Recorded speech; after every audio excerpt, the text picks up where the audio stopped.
세상 사람들이 교회에 실망하는 가장 큰 이유는 구별이 없어서 그렇죠. 하나님 믿는 사람이나 믿지 않는 사람이나 차이가 없기 때문에 세상 사람들 눈에 보기에는 그것이 참 실망스러워 보입니다. 그래서 A.W. 토저 목사님이 그리스도인이 해야 할 5가지, 이것을 하게 되면 자연히 세상에 예수님의 모습을 보일 수 있다. 누가? 그리스도인들이 이렇게 말하고 있습니다. 그 첫 번째는 무엇이냐? 고쳐야 할 것이 있으면 생각하지 말고 행동하라. 아, 누구보다 자신이 고쳐야 할 것을 잘 알고 있어요. 그 고쳐야 할 것을 내가 알고 있다면 생각만 하지 말고 고치라는 것이죠. 두 번째로는 그리스도인답지 않은 습관을 벼려라. 그 중에 첫 번째는 뭘까요? 아마 언어일 겁니다. 우리가 언어만 바뀌어도 주위 사람들이 저 사람이 뭔가 바뀌었다 쉽게 느껴지죠. 우리가 보통 성경의 언어라는 게 있어요. 축복의 언어라는 게 있습니다. 사람을 살리는 말과 그렇지 않은 말들이 있죠. 가급적이면 우리가 예수님 믿는 사람답지 않은 그런 모습들은, 습관들은 바꿔야 합니다. 세 번째로는 그리스도만 마음 중심에 모셔라. 사람이 다 알아요. 사람이 두 마음을 품은지 세 마음을 품었는지 한 마음을 품었는지 이렇게 보면 압니다. 그리스도인들이 전심으로 하나님을 사랑하는 모습을 보게 되면 그 모습이 세상 사람들에게 보여지죠. 그리고 사실 이것은 본인에게도 굉장히 유익입니다. 우리의 예수님과 함께 또 이것은 요즘 우리가 큐티 말씀하고 있죠. 에스겔을 통하여서 하나님께서 북이스라엘, 남유다에게 가장 가증한 일, 하나님이 가장 미워하는 일이 이 일로 인하여서 북이스라엘도 남유다도 패망하였다. 이렇게 말씀하고 있죠. 네 번째로는 마음을 열고 성령 충만함을 구하라 하는 거죠. 이 성령 충만함은 굉장히 중요합니다. 왜냐하면 우리가 많이 깨닫고 생각하고 뭔가 변화되기를 원하지만 우리 힘으로는 잘 되지 않습니다.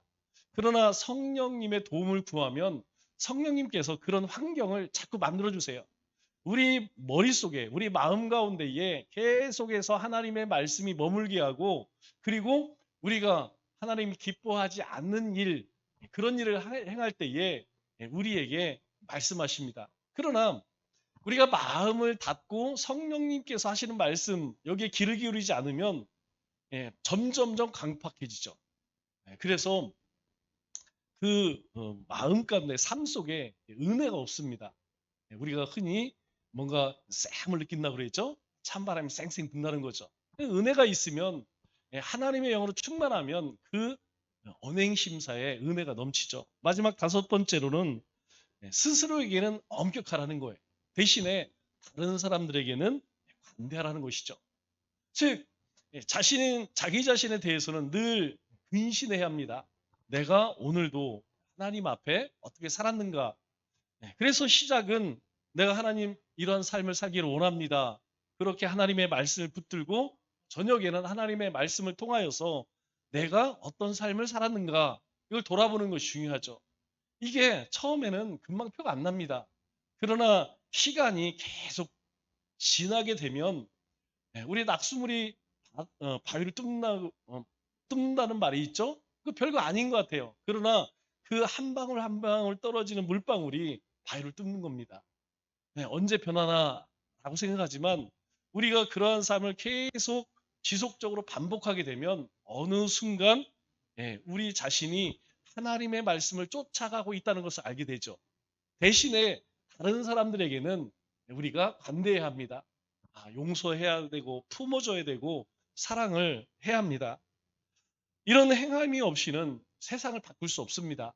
세상 사람들에게 우리가 아무리 그리스도인이다, 예수님이 구원자다 이야기해도 내가 변하지 않고는 세상이 변하지 않는다는 것이죠. 우리가 살아가는 세상은 영적 전쟁터입니다. 이 말은 우리가 매일매일 영적인 싸움을 벌이고 있다는 것이죠. 그래서 그리스도인의 삶은 천국을 바라보는 동시에 이 땅 가운데에서 하나님의 심판도 바라보며 살아갑니다. 그리스도인은 세상의 힘을 의지하지 않습니다. 하나님께서 주시는 믿음, 성령의 능력을 의지하며 우리의 삶을 통하여서, 우리의 선한 행실을 통하여서 하나님을 증거하는 것, 증인된 삶을 사는 것, 그것이 그리스도인의 삶이라고 말할 수 있죠.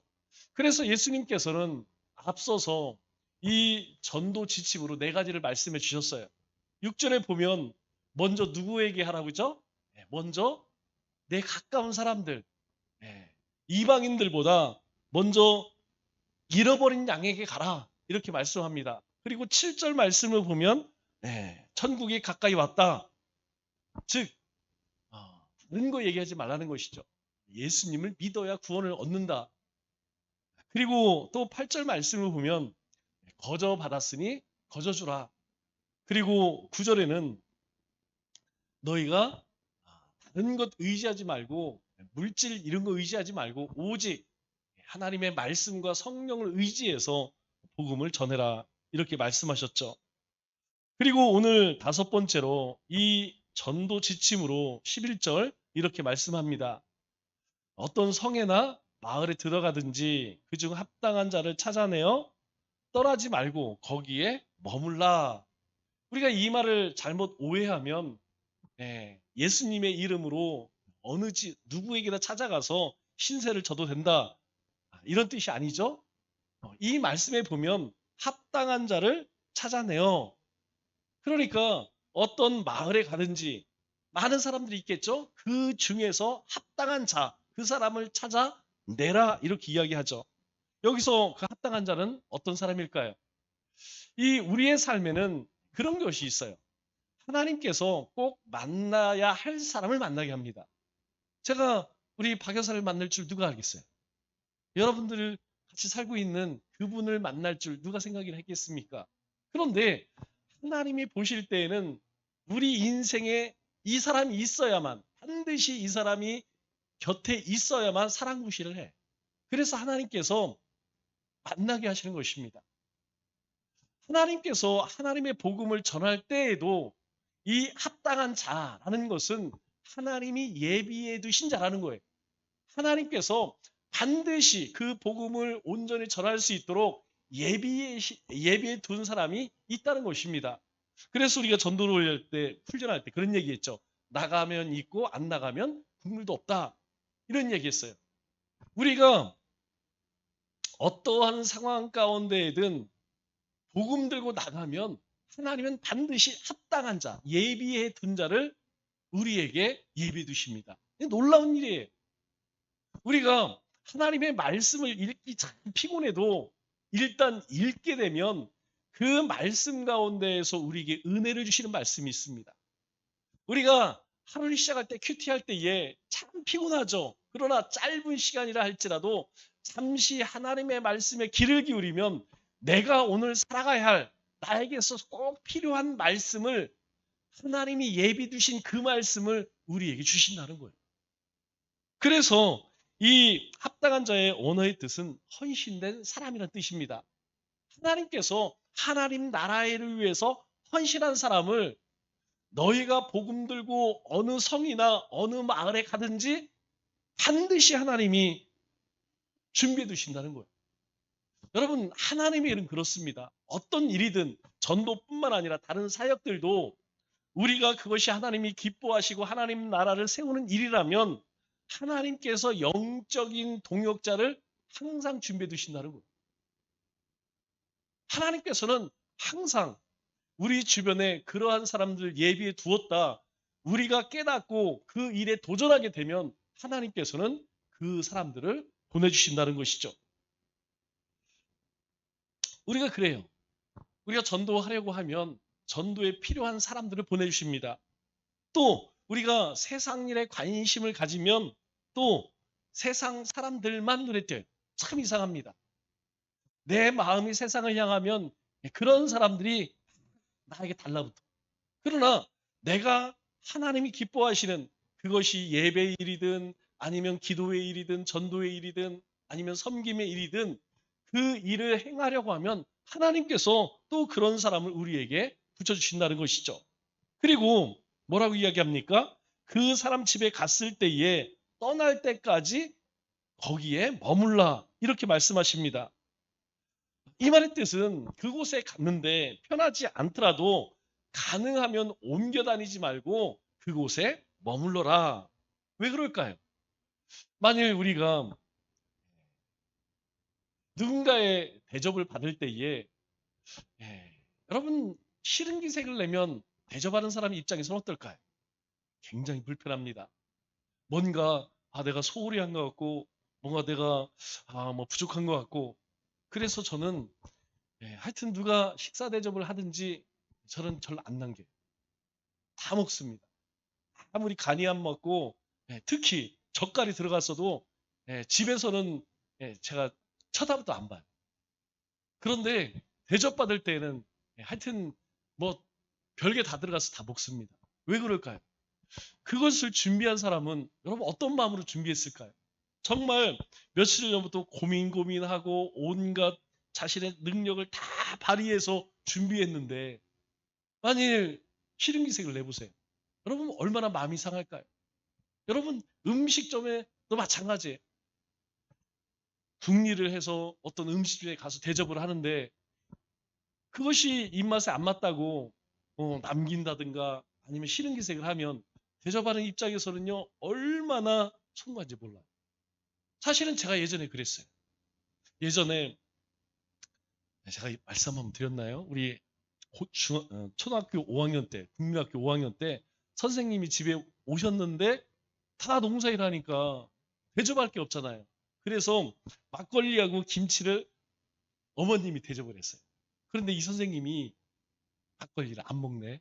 술을 안 드시는 분이야. 그때 제가 같이 있었는데 얼마나 막 너무 죄송한 거예요. 몰랐죠 그때는. 근데 선생님이 나를 안 좋아하나? 뭐 너무 소홀히 해서 그런가? 막 고기 막 이런 걸 준비했어야 되나? 그 기억이 지금도 나요. 그래서 어떤 대접을 받든 대접하는 것에 대해서는 제가 아주 기쁜 마음으로 그렇게 받습니다. 여러분 만일 이 주님의 복음을 전하기 위해서 하나님이 예비하신 그 집에 갔어요. 그런데 좀 불편하다고 해서 여기 나하고 안 맞네. 여기 화장실이 좀 그렇네. 음식이 그렇네. 다른 집에 가보세요. 그러면 여러분 어떤 오해가 생길까요? 아무리 좋은 목적, 복음을 전하기 위해서 나왔다 할지라도 사람이요 덕을 세우고 성숙된 인격을 보여주지 않으면 그것은 열매가 없다는 것이죠. 우리가 복음을 전하는 것보다 더 중요한 것은 무엇이냐면 우리의 삶으로 그 복음의 영향력, 그 선한 모습을 보여줄 수 있어야 한다는 것이죠. 그래서 가능하면 그냥 마음에 들지 않는다 할지라도 이것저것 옮겨 다니지 말고 조금 더 잘해준다고 해서 그 집 저 집으로 이렇게 옮겨 다니지 말고 한 곳에 머물러 있어라. 그 대표적인 사람이 바로 루디아라고 하는 사람입니다. 사도 바울이 마게도니아로 넘어가서 처음 복음을 전한 곳이 빌립보죠. 이 빌립보는 당시에 이 로마와 아주 유사하게 그렇게 꾸민 신도시예요. 그리고 대부분 헬라 사람들입니다. 그곳에서 이 사도 바울이 누구를 알겠습니까? 그때에 이 라우디게아 출신의 루디아를 만나게 되죠. 그는 옥감장서라고 이야기하죠. 고위층을 대하는 사람이었습니다. 그렇기 때문에 많은 대접을 받았겠죠. 그리고 빌립보 교회를 세우는 데에 많은 도움을 받았습니다. 그런데 사도 바울은 이 루디아와 함께 이 빌립보에서 사역을 하죠. 루디아를 떠나지 않고 루디아와 함께 그 일을 해나갑니다. 얼마나 많은 오해를 받았을까요? 여러 소리도 들렸을 것입니다. 그럼에도 불구하고 사도 바울은 이곳저곳 옮겨 다니지 않고 이 루디아와 함께 이 빌립보 전도에 힘을 썼다는 것이죠. 여섯 번째 전도 지침은 21절 이렇게 이야기합니다. 합당한 자의 집에 들어가서 평안을 머물라. 12절에 그 집에 들어가면 또 복음을 전하는 집에 들어가면 평안을 빌라 이렇게 말씀하고 있죠. 우리가 복음에 헌신하는 자에게 뭘 주겠습니까? 우리가 물질이 많아서 물질을 주겠습니까? 아니면 뭐 재산이 있어서 우리가 줄 수 있는 최고의 것은 평안이죠. 평안은 우리가 잘 알다시피 샬롬입니다. 이 샬롬은 세상에서 이야기하는 평안과 다르죠. 이것은 하나님이 주시는 평안입니다. 하나님이 주시는 평안은 어떤 문제가 없다가 아닙니다. 어떤 문제가 있지만 그 문제가 나를 지배하지 않는다는 거예요. 그 문제에 내가 낙심하거나 상심하지 않는다는 것입니다. 우리가 살아가면서 항상 그런 문제들이 있어요. 뭐 개인적인 문제, 근심 걱정이 왜 없겠습니까? 그럼에도 불구하고 하나님이 주시는 평안을 누리게 하신다는 것이죠. 바로 그렇게 너를 맞이하는 자들에게 바로 그 평안을 빌어 주어라. 그런데 이 평안의 속성. 그래서 예수님께서도 요한복음 14장에 이렇게 말씀하시죠. 평안을 너에게 끼치노니 곧 나의 평안을 너에게 주노라. 내가 너에게 주는 것은 세상이 주는 것 같지 아니하니라. 너희는 마음에 근심하지 말고 두려워하지 말라. 예수님께서 평안을 너에게 끼치노라. 이 말이 뭐예요? 내가 너에게 평안을 주노라. 내가 너에게 평안을 빈다 이 뜻이죠. 이것은 세상이 주는 것과 다른 것이다. 우리에게 그렇게 말씀합니다. 그런데 이 말씀과 함께 13절에 예수님은 이런 말씀을 하세요. 그 집이 이에 합당하면, 즉 그 사람이 내가 평안을 빌 때에 그 평안을 받을 만한 준비가 돼 있으면 네가 빈 평안이 임할 것이지만 만일 합당하지 아니하면 그 평안이 너희에게 돌아올 것이다. 그렇게 말씀을 하죠. 이 말씀의 의미는 무엇입니까? 바로 주님이 주시는 그 평안을 받을 만한 믿음이 있다면 이 뜻이죠. 그러니까 결국 평안을 누리는 사람은 어떤 사람이냐? 그리스도 안에 살아가는 사람이 바로 하나님이 주시는 평안을 누릴 수 있음을 우리에게 말씀해 줍니다. 일곱 번째 전도지침은 14절에 이렇게 말합니다.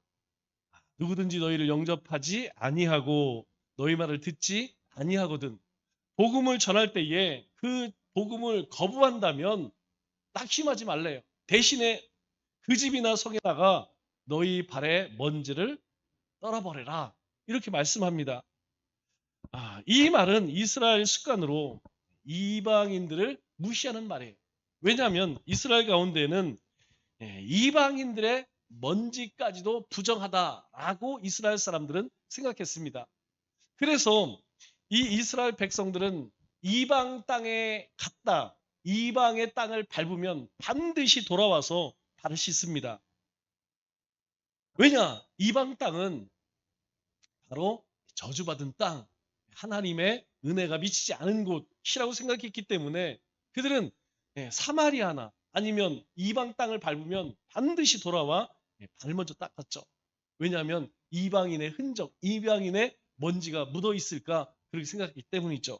그런데 예수님께서 뭐라고 말씀하셨습니까? 첫 번째로 이스라엘의 잃어버린 양에게로 가라 이렇게 말씀합니다. 그래서 이 말의 뜻은 비록 그 사람이 유대인이라 할지라도 만일 이 복음을 거절하면 그 사람을 이방인처럼 대하라 라는 뜻이에요. 굉장히 무서운 말이죠. 이 사람은 복음을 거절함으로 인하여서 혈통으로는 아브라함의 후손이라고 하지만 하나님 백성 될 수 없다는 것입니다. 그래서 사도행전 13장 50절 이하의 말씀을 보면 사도 바울이 이렇게 이야기해요. 이 사도 바울이 안디옥이 두 군데 있죠. 안디옥은 수리아 안디옥이 있고 비시디아 안디옥이 있습니다. 수리아는 시리아에 있는 안디옥이고 비시디아 안디옥은 사도 바울의 고향 바로 옆에 있는 그곳이 비시디 안디옥이에요. 이곳에서 복음을 전할 때 이런 일이 있었습니다. 이에 유대인들이 경건한 귀부인들과 그 신의 유력자들을 선동하여, 지금 사도 바울이 가서 막 복음을 전할 때 많은 사람들이 회개하고 돌아옵니다. 그 가운데에는 경건한 귀부인들, 그리고 그 도시의 유력자들, 동네 유지들이죠. 그 사람들을 선동하여서 바울과 바나바를 박해하게 하여 그 지역에서 쫓아내니, 그러니까 유대인들이 자기 자신들만 예수를 거부한 것이 아니고 그곳에 있는 귀부인들, 그리고 지역 유지들까지 선동해서 이 사도 바울, 복음을 전하는 사도 바울과 바나바를 핍박하고 내쫓았다는 거예요. 그때 두 사람이 그들을 향하여 어떻게 합니까? 발에 티끌을 떨어버리고 이고니온으로 가거늘. 여기서 발에 티끌을 떨어버렸다라는 것은 무슨 의미라는 것이죠? 바로 오늘 주님께서 말씀하신 것처럼 저들에게 지금 흩어져 있는 이 유대인들이 오히려 복음을 박해하기 때문에 그들에게 그 먼지를 떨어버리는 거예요. 그것은 너희가 복음을 거부했기 때문에 너희들도 이방인들과 다를 바가 없다라는 것이죠. 또 한 가지 의미는 무엇이겠습니까? 이것으로 증거 삼는다는 것이죠. 우리가 복음을 전할 때 낙심하지 말아야 할 것이 바로 그것입니다. 에스겔에게 하나님께서 말씀하신 것처럼 너를 파수꾼으로 부른다, 이렇게 말씀하셨어요. 오늘 우리에게도 이 복음의 파수꾼으로 부르셨습니다. 우리가 할 일은 무엇이냐? 주님께서 우리에게 말씀하신 복음을 전하는 것이에요. 그리고 그것을 받아들이고 받아들이지 않는 것은 본인의 몫입니다. 우리가 억지로 어떻게 교회로 끌고 앉히겠습니까? 거기까지 할 수 없다는 것이죠. 우리가 해야 할 일은 무엇이냐? 찾아가서 그들에게 예수님을 믿어야 합니다. 예수님이 이런 분입니다. 여기까지가 우리 일이라는 것이죠. 그리고 받아들이지 않는다면 그걸 증거 삼는다는 것이죠. 이후에 하나님 앞에 섰을 때에 그 발에서 떨어진 티끌로 증거를 삼겠다, 그렇게 말씀합니다. 우리는 이 말씀을 통하여서 복음이 우리에게는 특권이지만 한편으로는 책임이라는 사실을 깨닫게 되죠. 먼저 복음을 받은 사람이 어떤 의미에서 참 중요합니다. 우리 모두도 사실은 먼저 우리보다 앞서 믿은 사람들의 영향을 받았어요. 그리고 우리의 신앙생활도 그분들에게 상당한 영향력을 받았습니다. 여러분, 우리의 자녀들은 안 그럴까요? 우리의 자녀들도 지금은 우리의 눈에 볼 때 엉터리 같지만 이후 그들이 이제 신앙생활을 열심히 하게 되면 무엇을 쫓아가느냐? 부모님들, 그리고 교회 어르신들이 해왔던 것, 그걸 쫓아가게 됩니다. 우리에게 아무리 신세대들 신앙생활 그러한 모습을 흉내낸다 할지라도 안 됩니다. 그것이 세련됐다, 그것이 뭐 더 좋다, 그렇게 이야기해도 우리에게는 잘 맞지 않죠. 우리의 신앙생활 가만히 보면 여러분 다 우리 부모님 세대에 우리 선배들, 그들이 신앙생활했던 것, 보았던 것, 그거 쫓아가고 있어요. 마찬가지라는 것이죠. 그래서 먼저 믿은 우리에게 큰 책임이 있다는 거예요. 우리가 복음을 전할 때 가장 어려운 사람들이 누구냐? 예수님 믿다가 나간 사람들입니다. 여러분, 이 사람들은 웬만해서는 돌아오기 어려워요. 이 사람들은 복음이 뭔지, 교회의 생활에 대해서 너무나 잘 알기 때문에 어떻게 보면 거의 화인 맞은 수준이죠. 그래서 이러한 사람이 오히려 이단에 잘 빠지고 더 시험에 잘 빠집니다. 그뿐만이 아니에요. 교회 생활에 오래 젖어 있던 사람이라 할지라도 이 복음을 알지 못하면 예수님과 관계가 소원할 수밖에 없습니다. 교회 오래 다닌 것이 중요한 것이 아니에요. 얼마 다녔냐, 이게 중요한 게 아닙니다. 어떤 직분을 받았냐, 이게 중요한 것이 아니라는 것이죠. 복음을 잘 알고 있느냐, 내가 예수님과 어떤 관계에 있느냐, 이게 중요하다는 것이죠. 그래서 예수님께서 15절에 뭐라고 이야기합니까? 이렇게 이야기하죠. 내가 진실로 너에게 이르노니 심판날에 소돔과 고모라 땅이 그 성보다 견디기 쉬우니라. 근데 소돔과 고모라는 어떤 땅입니까? 하나님의 심판받는 도시죠. 그런데 그렇게 복음을 거부하는 특별히 유대인들은 이 하나님의 심판을 견딜 수 없다는 것입니다. 복음을 전했음에도 복음을 들었음에도 불구하고 그것을 받아들이지 않으면 그것은 반드시 심판을 받게 된다. 이렇게 말씀하시죠. 우리가 이 도덕적 타락보다 무서운 것이 영적인 타락입니다. 우리가 볼 때에는 에스겔 말씀 묵상하면서 도대체 이스라엘 백성들은 어쩌다 저렇게 하나님께서 직접 가증한 일, 악한 일, 여러분 이 이스라엘 백성들이 예루살렘에서 예루살렘 성전 안에서 행한 일들을 보면 이건 뭐 기가 막혀요. 그런데 왜 그렇게 했느냐? 바로 영적인 타락을 하게 되면 그 다음에는 윤리, 도덕 모든 것이 다 무너진다는 것. 여러분 그것은 오늘 이 시대도 마찬가지입니다. 이 시대를 영적으로 타락하게 되면 반드시 육적인 타락도 함께 온다는 것이죠. 그렇기 때문에 복음을 거부하는 것이 정말 무서운 일입니다. 이 복음을 무시하게 되면 단순히 복음만 무시하는 것이 아니고 그 삶이 완전히 무너져서 죄를 먹고 마실 수밖에 없다는 것이죠. 그래서 예수님께서 아주 두려운 말씀을 하십니다. 우리 마태복음 12장 31절 이하의 말씀을 보면 이렇게 말씀하시죠. 사람에 대한 모든 죄와 모든 사하심을 얻되 우리가 어떤 일을 했든 간에 하나님 앞에 회개하면 사하심을 얻을 수 있대요. 그러나 성령을 모독하는 것은 사하심을 얻지 못하겠고 또 누구든지 말로 인자를 거역하면 사하심은 얻되 하나님의 말씀을 얘기하면서 죄를 짓는 것 회개하면 사함을 받을 수 있다는 것이죠. 그러나 누구든지 말로 성령을 거역하면 세상과 오는 세상에서 사함받지 못한다. 다시 하게서 성령을 거역하는 것, 하나님의 영을 거역하는 것, 그것은 사하심을 받지 못한다는 것이죠. 이게 무슨 의미입니까? 예수가 그리스도라는 것은 하나님의 영이 없이는 알 수 없습니다. 하나님의 영이 임하면 하나님의 영이 우리 가운데 임하면 하나님이 세상을 만드셨고 여전히 다스리시고 심판의 주라는 것을 알게 됩니다. 그럼에도 불구하고 자신의 마음대로 멋대로 사는 그 인생은 돌이킬 수 없다는 것이죠. 말씀을 맺겠습니다. 현대인들은 심판을 믿고 싶어 하질 않죠. 사람들은 심판이 없다고 괜찮다고 말합니다. 그러나 괜찮은 것이 아니죠.